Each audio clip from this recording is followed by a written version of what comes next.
course, my camera doesn't work. So, hey, oh well. Okay, so what we're going to talk about now is the OSI model.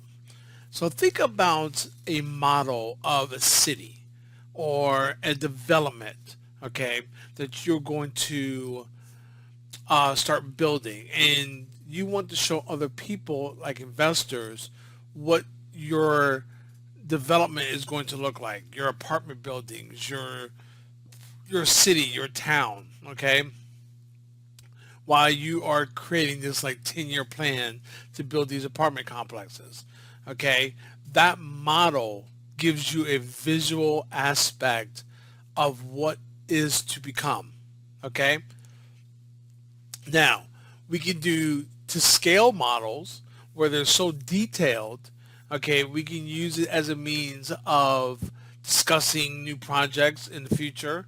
Maybe you have each model, each apartment built the same, and you have a detailed model where all the pipes are going, where all the electrical stuff is where it's at.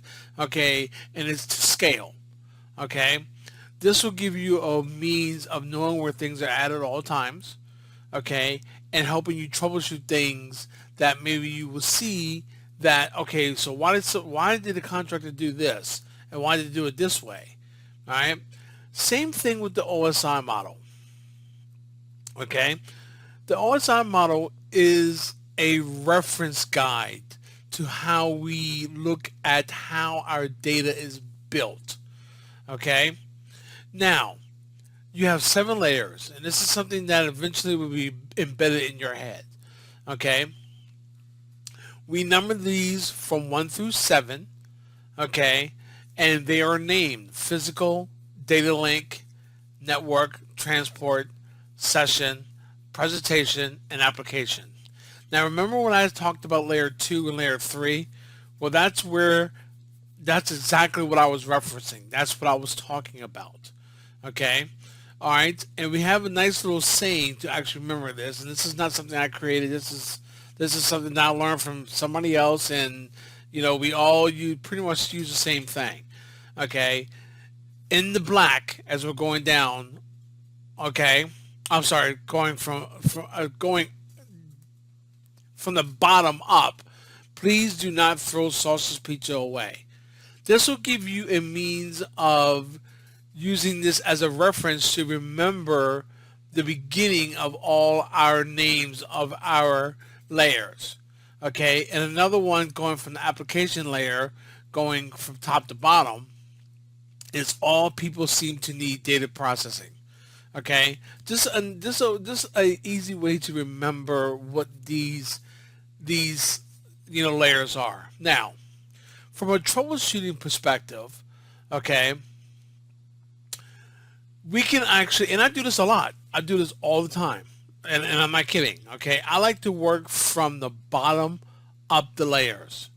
Okay, now as a network person, you're only going to be really focused on 1 through 4. Okay, sometimes 5. All right, and you can also do kind of like a divide and conquer, like split this from the network layer, okay, and troubleshoot it by taking care of all 3 of these at the same time, like a ping. Using a ping, if your data, if your information is being sent out and coming back on a ping request, okay, well, physical layer, data link layer, and layer 3 are working. Okay, maybe there's something else that's happening why you can't get to that resource. All right, now, so let's talk about each one of these layers. The physical layer. Okay, the physical layer is where we physically have something that we can physically touch. A router, a switch, a firewall, okay? Maybe cabling, all right? Even our GBICs, okay? And if you don't know what GBICs are, those are the actual things you plug into your devices to actually give you connections, whether it's RJ45 connections, which would be your Ethernet cable, or your fiber. Okay. Now, if you're wondering what phone cable is, that's going to be RJ11. All right. We call it RJ45. Now, it's funny because I just watched a video the other day, and apparently the RJ45 isn't really the name of it. Hey, from my perspective, that's the name of it. So that person might be correct.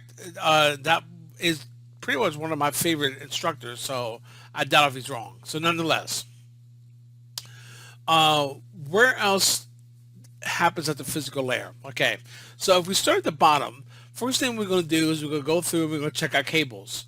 We're going to check our physical. We're going to look at our interfaces. Make sure we don't have any errors on the interface. Okay. All right. We're going to check out fiber. Make sure it's not bent anywhere. Make sure light's coming out in two directional paths. Okay. Because light can actually go one way but not come back. So you can't have unidirectional or bidirectional. Sorry, bidirectional communication. All right. If you're using serial cables, okay, this is where your serialization is done. This is what the interface physically does. It puts the bits on the wire. Okay, this is what we call protocol data units, PDUs. Okay, all right. Your physical equipment, your physical topology. Okay, because you have logical topologies and you have physical topologies. Okay. All right, and as you saw the video as far as my labs, okay, what I had drawn out was a physical topology. Okay, all right, putting my devices in or putting my interfaces in VLANs, okay, that's a logical topology. All right, so if I actually draw lines from one site to another, that's a logical topology. The physical topology is actually whatever's going through the internet, ISP provider, okay, which we don't know. Okay, so we draw that as a cloud, but that will be technically our physical topology. Logical topology would be like creating tunnels and VPNs. All right, I know we haven't talked about tunnels yet, but still, okay, this is a logical connection where your devices are set up in a logical format for a person to understand better on how the traffic is moving from point to point, but not giving you the inner workings of that actual connection. Now, we have a high level and a low level.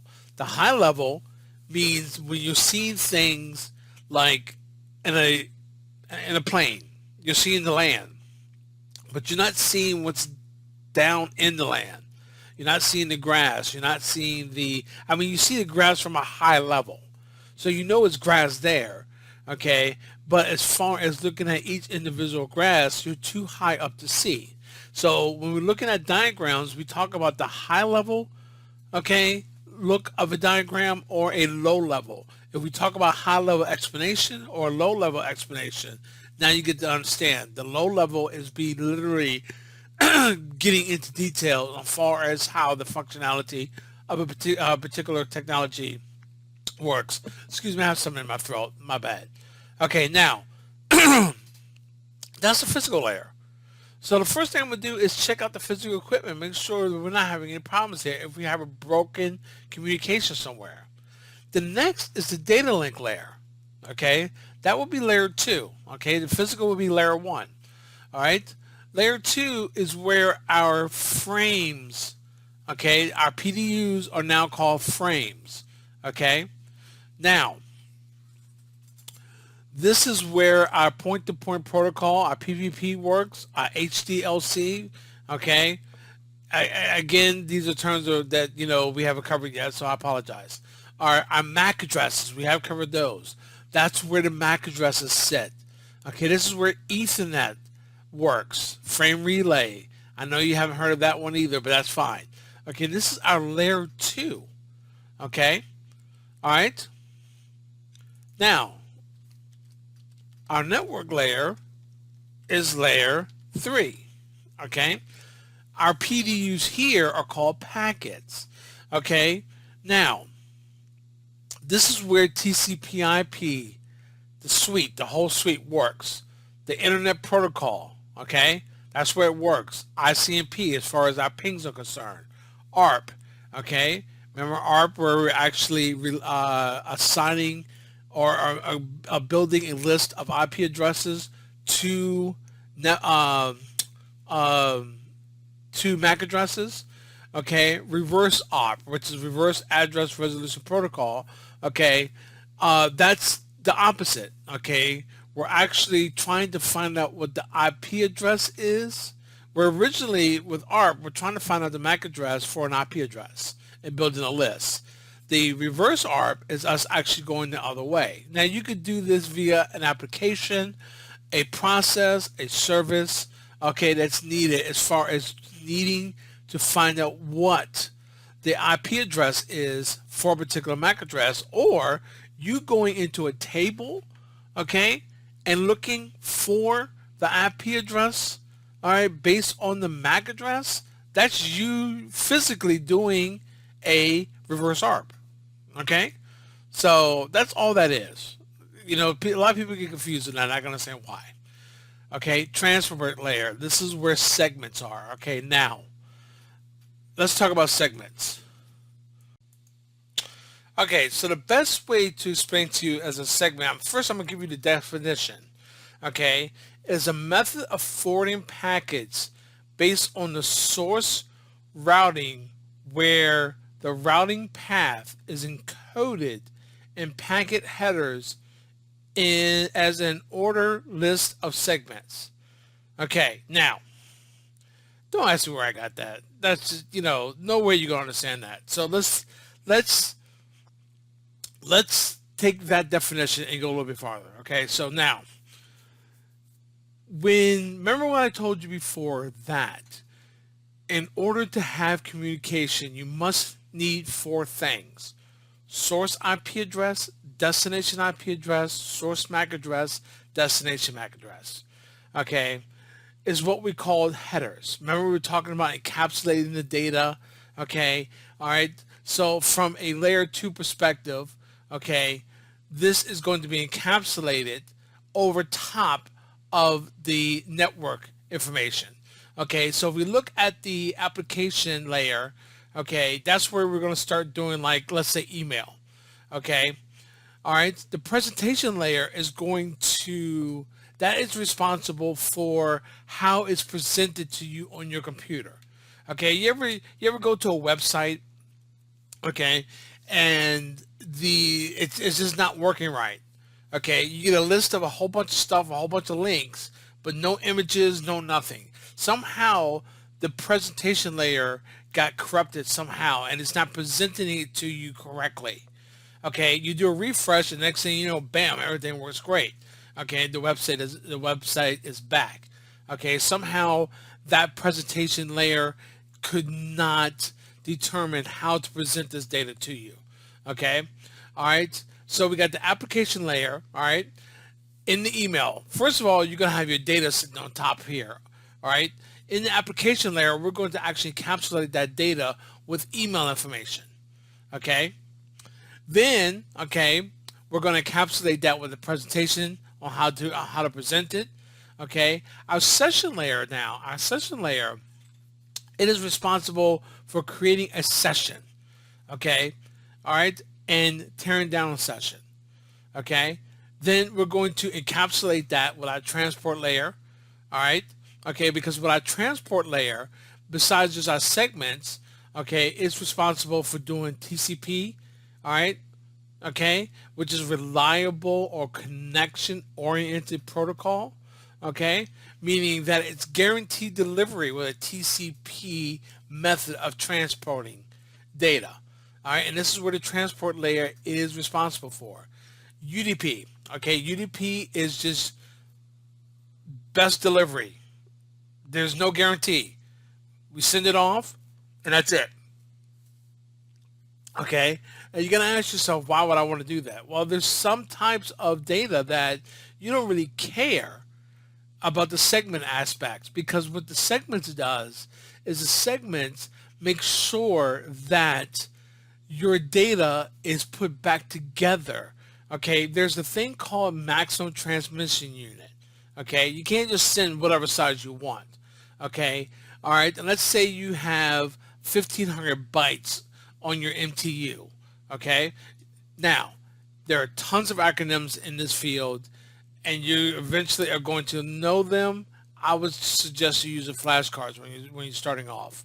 Okay, now if that's the case, if I have a packet, if it's 1,500 bytes, okay, if I have a packet, now I always use the word packet, so it's interchangeable, whether it's a frame, a packet, okay, or a segment, doesn't really matter. Okay, now, all right, now if I have something that is 5,000 bytes in size, okay, if my maximum transmission is 1,500, I have to send that in multiple. I have to send that data in multiple segments. Okay, with that segment, meaning that each segment is going to be 1,500 bytes in size.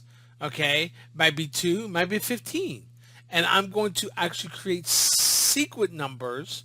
Okay, all right, in sequence. Okay, to make sure when the data goes back to its destination or gets to its destination, all right, it's going to be put back in order so the data is not corrupted and out of order.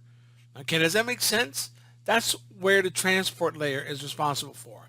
Okay, now source source IP address, destination IP address. Okay, when that traffic is sent off, okay, all right, and we have communication between the two devices, all right, a virtual circuit is actually created. Okay, all right, and a lot of people call this virtual circuit a session.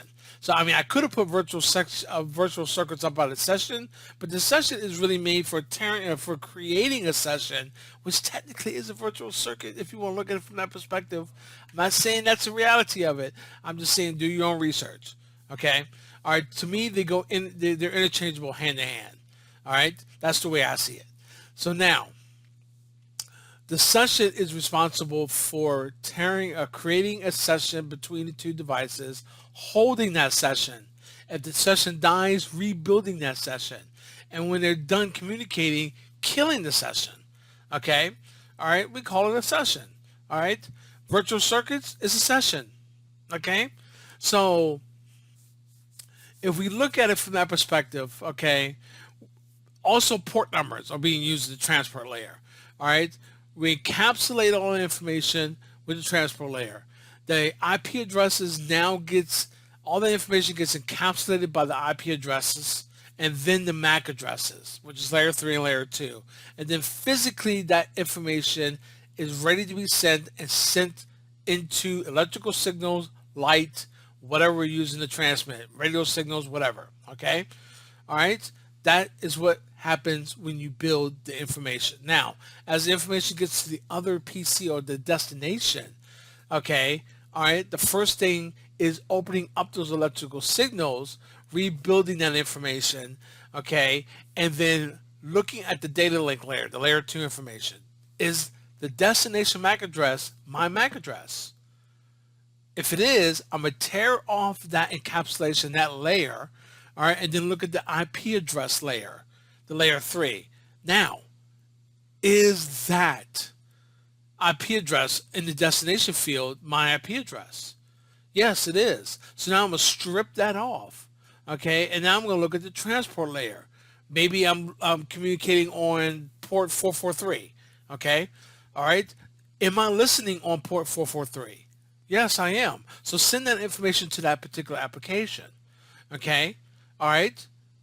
Now, the presentation is going to take over, present the data the way it needs to look, okay? And I'm using the application as a user, maybe, Outlook or whatever for us, for email, okay? And now it looks correctly. Now I get to read my email, all right? Does that make sense? Okay? All right? That's why your presentation is responsible for rich text, ASCII characters, JPEGs, MPEG, okay? All right? It needs to know how to present this information to you. And this is all done just like that. Okay? All right? Now, if we use Wireshark, okay, which is a way to look at the data on the wire, okay, you'll be able to see how really noisy and how much a conversation a PC actually makes and how much data is actually sent out of that network card. You'll be surprised. It's amazing. Okay? All right? This stuff is done so fast. It's no way of explaining it until you experience it yourself. Okay? Like if you go through EIGRP, all right, setting up EIGRP over an actual WAN link over another state and watching how fast it comes up, you're like, wow, that's amazing. The first time you do it. Okay? Doing it at home, it ain't no big deal because they're right directly connected to each other. All right, does that make sense? All right, so all this is done in a split second. Okay, and keep in mind, all right, data is coming in and out, in and out, in and out, and your network card is doing all this work, all these layers, all the time. Okay, so we will sit there as an IT guy, right? We might say, well, I think this is a layer 2 problem. Okay, so what are we going to check at layer 2? Well, we're going to check the ARP table. Okay, are we building the actual IP address matched to a MAC address? All right, if we can't get ARP, we can't send the data. Okay, on a Cisco device, it'll literally say, if you take a look at the debug commands, it'll literally say, okay, encapsulation failed. Okay, that means it did not have the layer 2 information to build that header, okay, and it did not have the information to actually build the list in the ARP table, so it couldn't get that information. Okay, so if we look at this, right, we have an application, all right, we have our transport information, we have our network, we have our data link, okay, all right, so imagine as we take a header, that's what we call it, by the way, it's header, it's just bits of information. We'll take a look at the header in a second. All right, if we take a look at the transport layer, okay, all right, we cannot, we look at this actual, if we actually look at this header information, okay, only thing we're going to be able to see is the layer 2 information, the MAC address information, okay. If the MAC address in the destination field is not my MAC address, I'm going to drop the packet. I'm not going to even go looking any further. It doesn't belong to me. Okay? If it is my MAC address, then I strip this off. And now I'll look at the network information. But I cannot look at the network information until I strip off the data link information. That's why I like to use the concept of nesting dolls. Okay? Russian nesting dolls. Because that's exactly what it's like. As data comes into my network card, okay, only thing I'm looking at is the layer 2 information at first. As I am sending data out, I have to build these layers before I send the traffic out. And I got to take it all the way down to the data link layer, or else it's not going anywhere. Without that, that's why I tell you so many times, you must have a source IP address, destination IP address, source MAC address, destination MAC address. Okay, so let's go take a look at the IP header.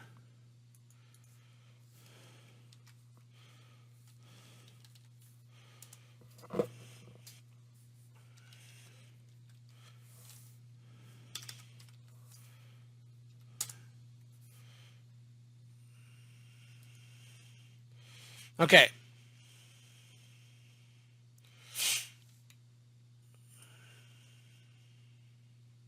Actually, let's do it this way. Let's just save this.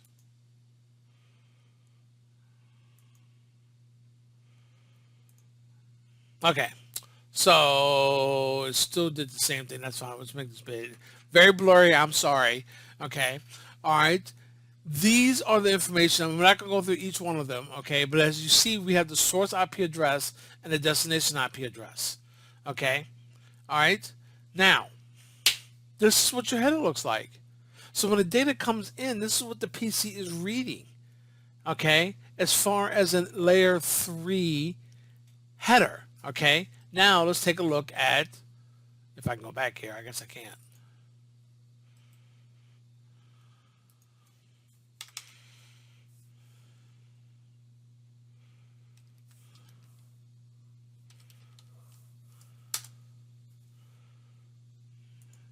Okay, IEEE 802.3, okay, which is our Ethernet. Okay, all right. Notice that we have destination address, source address. Those are your MAC addresses. Okay, I'm sorry these pictures are horrible, but hey, maybe I'll rebuild them at one point, but I don't really give a shit right now. Okay, so now, okay, so these headers are important because when you look at Wireshark, okay, which is an application that's used to actually read data on your um, network card, okay, because if you ever wonder what is actually going on, I'm about to show you. Get Wireshark download. Okay, now Wireshark has it takes some skill to actually use Wireshark as far as being specifically looking for a particular set of traffic. Now, remember source IP address, destination IP address, source MAC address, destination MAC address. The moment you create a session, okay, and you actually communicating back and forth and have bi-directional communication, we call that traffic or that session a flow of traffic. Okay, going from one point to another. Okay, that's called a flow. Okay, well, that was new. I've never seen that before. All right.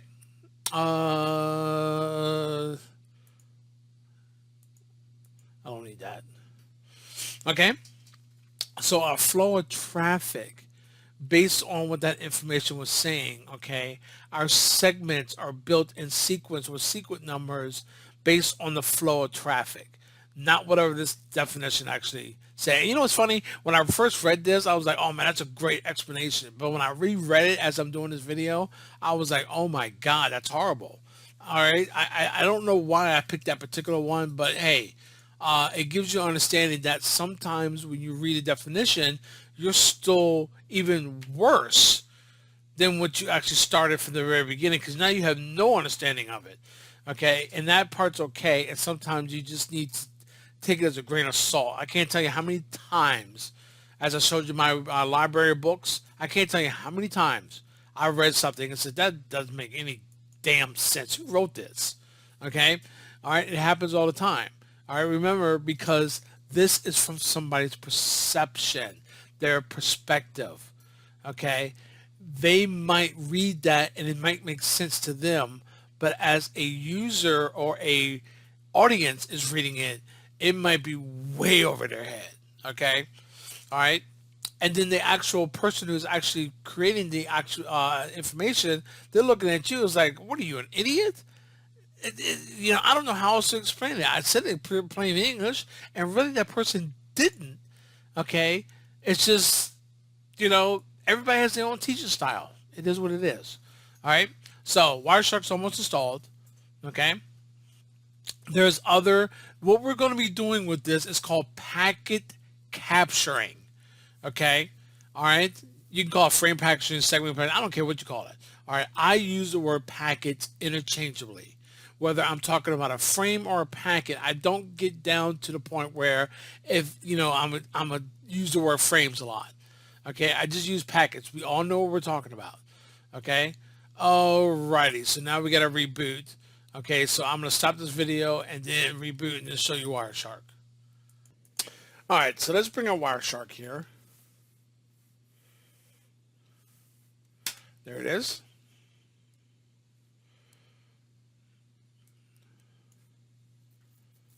Okay, now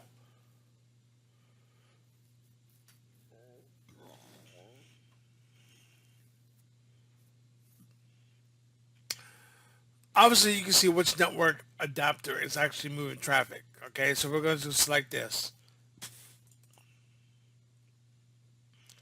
Okay, so far we've had 1,200 pieces of information. Sorry, almost 1,500 pieces of information already. Okay? Technically, we only have 1,400 at the moment. Okay? But this is what your network card is sending out and receiving. Okay? All right? You can see that the source here, if we click on here, all right, you can see that this traffic is being sourced from here. This is my IP address here, and the destination is here. I'm getting information from my device, which is my default gateway, which is my router, my Fios router. Okay? All right? And notice that since I clicked on this, we're sorting it by our actual IP addresses. Okay? Now, if I go back to number, you can see that now they're in sequence. Okay? And so far, as this thing is still going, all right, I'm going to go ahead and stop it. What's his 3,000 here? All right. Now you can see how fast we got up to 3,500. How many packets, how noisy, how chatty, how much this network card has to say. Okay. All right. Now, we also got to understand that all this traffic is being sent out. Look how fast it goes. Okay. All right. And this is what we're calling packet capture. Okay. We're capturing all the data that's going out. Okay. Here's our frame. Okay. For this particular IP, information. Okay. All right. Now, that's our frame. Okay. Now, let's take a look at our layer 2 information. Okay. Our destination MAC address is here. Our source MAC address is here. Okay. Let's take a look at our layer 3 information. Okay. Our source IP address is here. Our destination IP address is here. Okay. All right. Our transmission protocol, which is our port number, which is our layer 4. Okay, this is DNS information because we're using port number 53. Okay, these will start to actually get in your head and be memorized. Okay, all right. Okay, and we go through all this information, and you're going to be using this on a regular basis if you're doing a lot of troubleshooting. Okay, you need to see what's going out and what's coming in. Okay, if I need to have two-way communication, maybe my traffic is going out. We can see it leaving, but we never see it coming back. Okay, that means something is not working. Maybe our data is not getting there. Okay, all right. Maybe a particular traffic is being blocked by the firewall. Okay, maybe we need to go to the firewall and see what's happening to that traffic, that flow of traffic. Meaning in the firewall, we're going to look at the source IP address and the destination IP address, look at that flow of traffic, and find out if the stuff is coming back, if the firewall is allowing the traffic to go out. I mean to come back. Okay, maybe the traffic is being blocked leaving the firewall. Maybe it never gets sent out. Okay, does that make sense? All right, and that is the end of this video. And as always, be strong, be determined, be Cisco.